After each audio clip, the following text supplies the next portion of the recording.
लोना चमारी, जो अमृतसर, पंजाब की एक साधारण लेकिन बहादुर लड़की थी, उसका जन्म एक गरीब परिवार में हुआ था। उसका जीवन बिल्कुल सामान्य था, लेकिन फिर एक दिन गांव के प्रमुख ठाकुर परिवार ने उसकी आंखों में कुछ खास देखा। ठाकुर के परिवार में 11 दमबंग सदस्य रहते थे, जिनकी खौफनाक ताकत से पूरा गांव कांपता था। लोना का खूबसूरत चेहरा ठाकुर परिवार के एक युवा सदस्य चंदू ठाकुर को पसंद आ गया, लेकिन लोना ने कभी भी उसे तवज्जो नहीं दी। ठाकुर परिवार के एक सदस्य ने लोना को जाल में फंसाने का एक तंत्र मंत्र का योजना बनाई। चंदू ठाकुर ने लोना को अपनी नफरत का शिकार बनाया और उसकी जिंदगी को उलझाने के लिए उसे तंत्र मंत्र की एक खतरनाक जड़ी बूटी से प्रभावित किया। लोना की मासूमियत को छलने के बाद ठाकुरों ने उसे तंत्र मंत्र का शिकार बना दिया। लोना के साथ अनहोनी की घटनाएं शुरू हो जाती हैं। ठाकुर परिवार के कुछ सदस्य लोना के साथ क्रूरता करने लगे। वह उसे मानसिक और शारीरिक रूप से प्रताड़ित करने लगे। चंदू ने लोना पर गलत काम किए, जिससे लोना की आत्मा टूट गई। लोना ने महसूस किया कि उसकी मेहनत और संकल्प को अब केवल तंत्र मंत्र ही बचा सकता है। उसकी शक्तियां जागृत होती हैं। लोना ने तंत्र मंत्र के गुरु से मिलकर एक खतरनाक योगिनी बनने की ठान ली।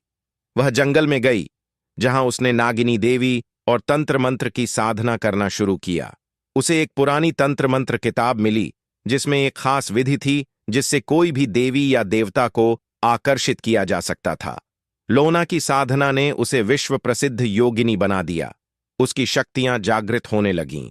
उसने ठाकुर परिवार के खिलाफ किसी भी तरह का बदला लेने का मन बना लिया। लोना अब सिर्फ एक साधारण लड़की नहीं थी, बल्कि अब उसकी आंतरिक शक्ति ने उसे एक तंत्र मंत्र की देवी बना दिया था। लोना ने अपनी तंत्र मंत्र की शक्ति से ठाकुर परिवार को डराना शुरू किया। एक एक करके ठाकुरों के परिवार के सदस्य अजीब और गरीब घटनाओं का शिकार होने लगे। उनके अंदर की बुरी शक्तियां जागने लगीं और वे खुद को कमजोर महसूस करने लगे। लोना ने उन्हें शाप देने के लिए वो तंत्र मंत्र का जादू लागू किया, जिसे उसने जंगल में सीखा था। लोना की ताकत बढ़ रही थी और ठाकुर परिवार के सारे किले ढाने लगे। चंदू ठाकुर, जो पहले लोना का दुश्मन था, अब एक अजीब मानसिक स्थिति में था। उसे लगने लगा था कि लोना उसके साथ एक बुरा खेल खेल रही है, और उसने एक विशेष तंत्र विधि से लोना का सामना करने का मन बना लिया।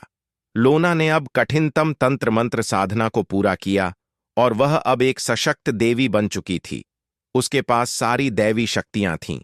लोना ने ठाकुरों का एक एक करके सफाया करना शुरू कर दिया। चंदू ने उसे मारने की कोशिश की, लेकिन लोना ने उसे सजा दी, जो उसे पूरी जिंदगी याद रहेगी। लोना ने पूरी ठाकुर परिवार को तबाह कर दिया। वह अब देवी के रूप में स्थापित हो चुकी थी और उसकी शक्तियां देश विदेश तक प्रसिद्ध हो गईं।